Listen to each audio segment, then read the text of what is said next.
So, we'll see if it works out better this time around. As for Man City... Crisis.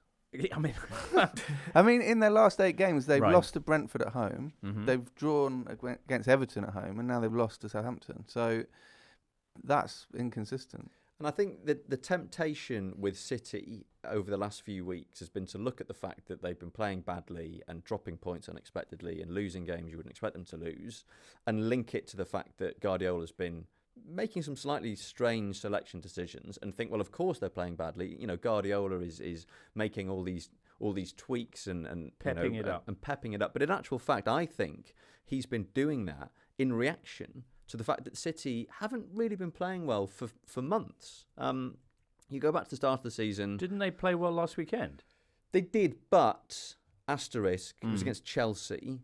Okay. Who Chelsea now an asterisk team. Who were not Well, having it was the a very best poor. season. It was a very poor first half from Manchester City against Chelsea. There's been a lot of talk about whether or not Haaland is making this Manchester City side worse, and I think what we are beginning to see is the weaknesses in wide areas from Manchester City that previously weren't there. So, Raheem Sterling's left, Gabriel Jesus has left. There is just a slight lack of explosive pace out wide, which means if for some reason Haaland isn't getting the service that he got at the start of the season when KDB was pinging all them balls in, there's not much else in attacking form. And in central areas, Ilkay Gundogan is basically it, because Rodri is having to cover two or three many jobs. This City's team is not the magnificent City team of the 18-19 season, and it's just really odd. I mean, if you go back to the end of October, for example, and I think we all remember how impressively City started the season, the amount of goals they scored, the blistering form of Erling Haaland scoring hat-trick week after week. But since kind of like late October, they win 1-0 away at Leicester, Kevin De Bruyne a free kick, not a great performance. The one at home to Fulham, scratchy performance. João Cancelo gets sent off needlessly. They have to come back from behind. I think they won it with like a stoppage time penalty from Haaland. They lose their last game before the World Cup at home to Brentford. Since the World Cup, they've dropped points at home to Everton. Won away at Leeds, not in massively convincing fashion. And then, you know, when they beat Chelsea last time out in the league, again, slightly peculiar starting 11. Guardiola has to sort of, you know, rip things up at half time, and they grind out a pretty unimpressive 1-0 victory. And you find yourself thinking, how many times have City really impressed us in the last few months? There was the game against Liverpool. Right, I've got one. Between the World Cup final and Christmas. Choose me. in the League Cup. There was the Chelsea game in the FA Cup. Right. But apart from that... I've got one. Go on then, James. When they played Man United last, like they're going to this weekend, I when know. they absolutely mullered them 6-3. I know, but when was that? That was in October. That was mid-October. My contention is that since then, Right. they have been struggling. All right. And they've Since not then, been United have flying. been flying. They have. Well, to add beef stock to Tom's theoretical soup, since the start of November, the top scorers in the Premier League are Brighton with 13. Yeah. Brentford got 11. Man United got 10. Well, who's that right in mid-table with 8? The same as Fulham. It's Manchester City. So Rest my case. Stats. they can't score. They need to sell Haaland. They don't. I wouldn't call it full-on crisis. I think this is a momentary wobble. And Pep Guardiola always seems to fashion the correct solution.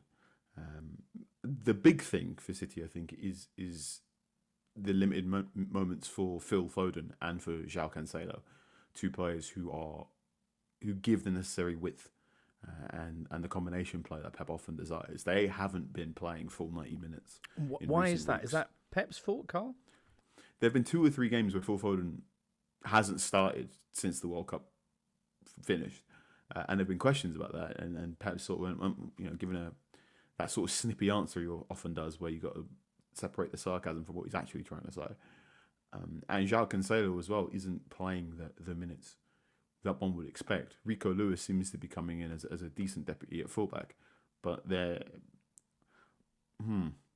is my. And we know Pep said he's got something special planned for the derby. Yeah. And I very much felt that seemed very tongue in cheek. New jumper. So, yeah, probably that grey cardigan jumper thing's coming back. But you're right, Carl. Cancelo last season was topping all the metrics, XA per 90. He's way down the season. I think people were surprised he didn't play much in the World Cup. But this form wise, it's bang on. All right. And as we mentioned, Man United have been absolutely flying. They've won their last 8 games in a row in all competitions. Only one defeat in the last 18 across the various tournaments they are part of. The latest victory coming Tuesday night against Charlton, 3-0. What a lovely opening goal from Anthony. And what a delight to see Marcus Rashford then adding a brace to continue his extraordinary scoring run, Carl. Yeah, he is the in-form player for Manchester United, if not the in-form attacker in the Premier League at the moment. Only his 27th game in charge, but he's won 20 of them. That's better start than any other manager in the club's history. Ever. How good is this team going to be when they put Wout Weghorst into it? That's the question. I mean, is that happening? It is, I think, yeah. And if you'd have told me at the start of December, I don't know. Right. What about when you were 16? That was no. If you told me mid-November that Wout Weghorst would become one of the key men at the World Cup, score one of the most memorable goals, and then join Manchester United, I'm not sure how I'd have coped, to be honest. That's the magic of football, really, isn't it? Yeah. He scored 9 goals for Besiktas this season.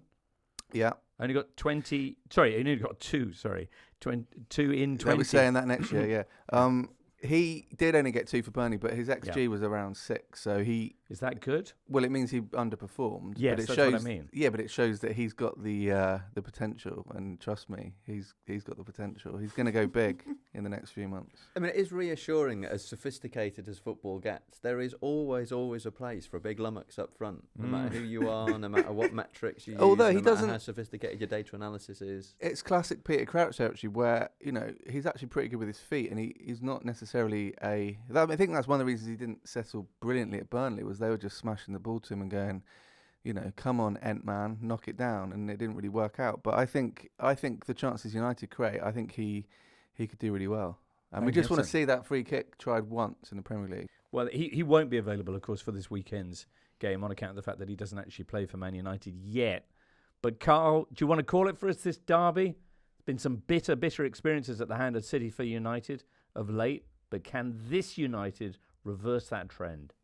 I think so. I think one of the big question marks, battles will be central midfield. So Christian Eriksen, Casemiro seem to be Ten Hag's first choice.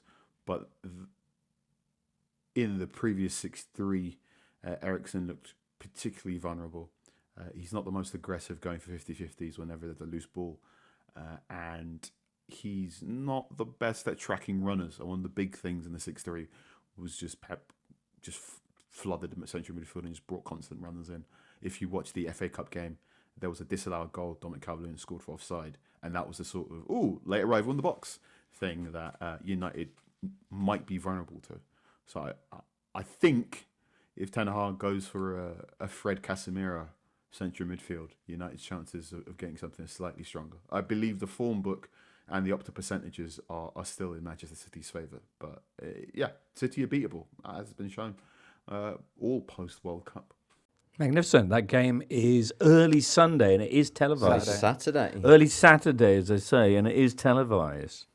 Yeah. As you'd expect. How did they pick that one out of the hat? Magnificent. All right. More of the weekend's games coming up. The Totally Football Show podcast is available 3 times a week, bringing you all the football news you could reasonably be expected to care about. We've got views, we've got stats, we've got analysis, we've got some of the best football writers around, and the whole thing is absolutely free. So have a listen on Spotify or Apple Podcasts or all the usual places by clicking on the link below.